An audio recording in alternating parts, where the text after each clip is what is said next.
It is now my pleasure to introduce a great colleague, a very skilled public policy leader of Rhode Island. And that gentleman's name is Stefan Pryor. Grossmont Rhode Island has had a highly productive partnership with Stefan during his tenure as a Commerce RI Secretary. We work closely with him and his team to make the Rebuild Rhode Island tax credit program more user-friendly, to make the state's economic development strategy a good, smart growth-focused game plan, and to develop and pass innovative incentives for stimulating multifamily housing development. Given Stefan's keen intellect, his strong vision, his tenacity, and his vast community and economic development experience, we're confident, Stefan, I see you right here, that you are the right person to make the new state agency you now have, the Department of Housing, a critical positive change agent in addressing our housing crisis. So please give us a preview of the plans, and thank you for doing this.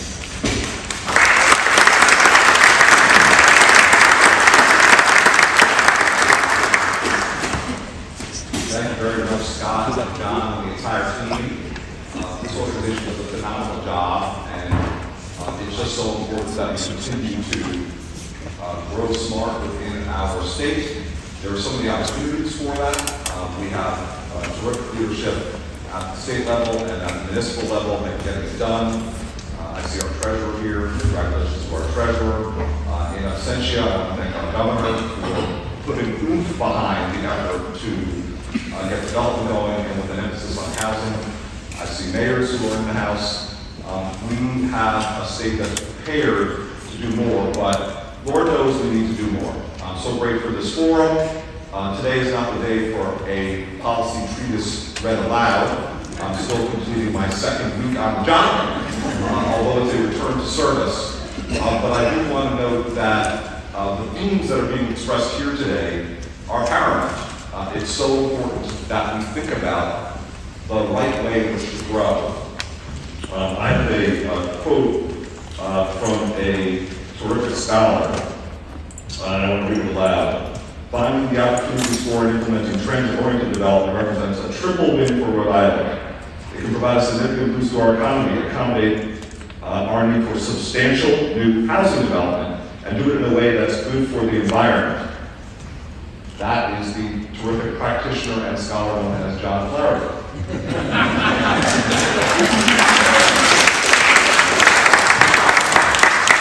It is a triple win. And back to the point, Lord knows we need it. We are falling behind as to housing development in our state. If you look at the record for permits for housing starts in Rhode Island, we go back to the 80s. In 1988, we were over 5,500. It was 5,548 permits. Fast forward to 2005, we were only above 3,000. And if you look at last year, we managed to service above 1,000. We are dipping in our housing starts to the point where, by some measures, by some estimates, we have the worst record for housing starts in the country. Look at building permits for housing in Rhode Island compared to other states on a per capita basis, we're last. That's not good. In the midst of that, who suffers? In an excessively tight housing market where not enough product is being introduced, the least well-positioned are the worst hurt. So at the lowest income strata, residents are really in need. And we're finding that the need for affordable housing by any traditional definition is a significant one. And our most vulnerable residents, including our unsheltered, are suffering most. We've got to do better. We've got to do better. This excessively tight housing market where not enough product is being produced, it cannot stand. So that's the tough part of the story. But we do have exemplary leadership committed to the task. The governor has been joined by Speaker Shekarchi and Senate President Ruggiero in introducing a $250 million package for housing.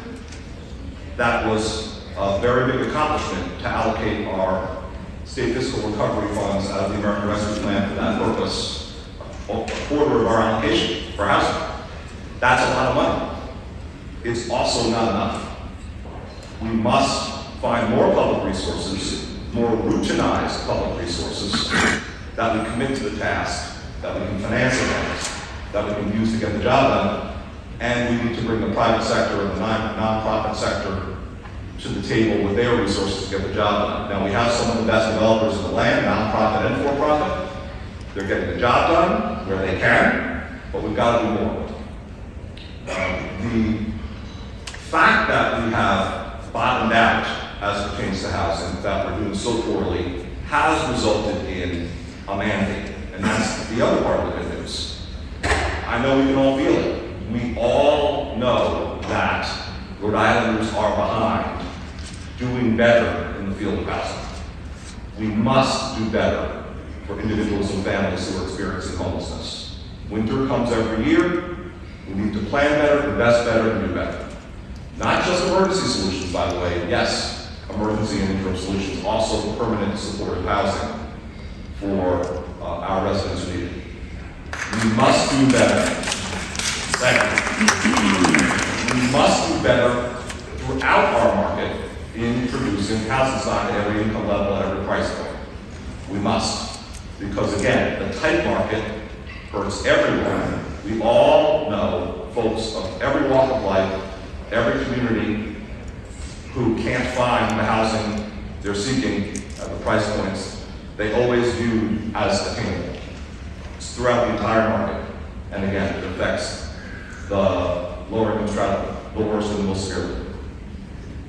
The good news is we have a mandate. The good news is we have leadership. The good news is we have a starting point at resources. We need to be strategic about how to deploy them. And that's where Scott and John and the effort to think in a smart way, a deliberate way, a strategic way about the deployment of resources comes in. It's so important that we build upon our infrastructure, that we recognize that we can build at every income level, even in a mixed-use context with other uses, commercial, retail.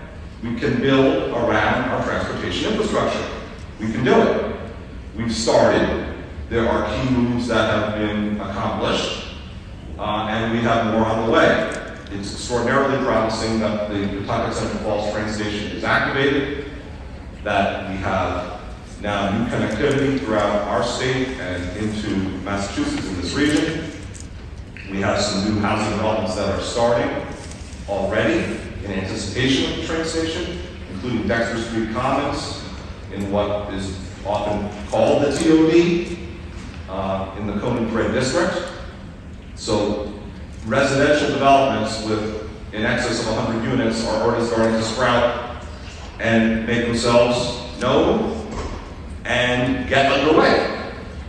But we've got to do more. We've got to do more. I commend to you a terrific report by this organization in concert with Roger Williams and in concert with Housing Works. Brenda Clement, if you're here, and colleagues from Housing Works. Fantastic job as always, but with Grossmark. It's a 2018 report doing a look back with student help from Roger Williams on the potential for TOD, transit-oriented development, right here in Rhode Island.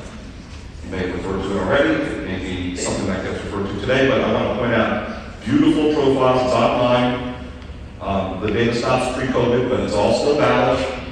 It looks at Woonsocket, Woodford Johnson, Kingston, URI Railspur, Westerly, North End of Newport. It precedes the Pawtucket Central Falls train station. It talks about the kinds of development that can occur, including commercial, including other forms, and it always emphasizes housing and what can be produced. We have some of the blueprints. We can get it done. It also points to some fantastic examples from other parts of the country. Arlington, Virginia, where with an underground rail station at Boston, Ballston, managed to sprout 381 affordable housing units. That's the kind of quantity that makes a great difference in a place like ours, 381 units. Plano, Texas, where in the East Side Village project, which had 2 phases, They sprouted first 234 apartments and then 500 units in their second phase. You get the idea. Thank you, GrowSmart, for intellectually and in terms of the research paving the way. We know the nodes where we already have transportation infrastructure built. We know that if we make the investments in a smart way, we can follow the precedents of other parts of the country and get the job done. Ladies and gentlemen, when in 2015, 2 governors ago, the Monroe administration took office, to be followed by the McKee administration, we had the highest unemployment rate in America. The worst. Pre-COVID, in the years that followed, we saw one of the biggest drops, if not the biggest drop in unemployment in the entire country. We hit an all-time high number of jobs 12 times. Now we have one of the historic low unemployment rates. Post-COVID, Moody's says we had the strongest recovery economically in the Northeast coming out of COVID, and the top 3 in the country. Our economic surge since 2015, when we bottomed out with the worst unemployment rate in America, has been significant. Now, Lord knows we have so much more work to do to ensure high quality and inclusive economic growth that includes all of our communities. Lord knows, much more to do. But we bottomed out before. We bottomed out on housing. What's going on is unacceptable, but working in partnership, we can get it done. Thank you so much.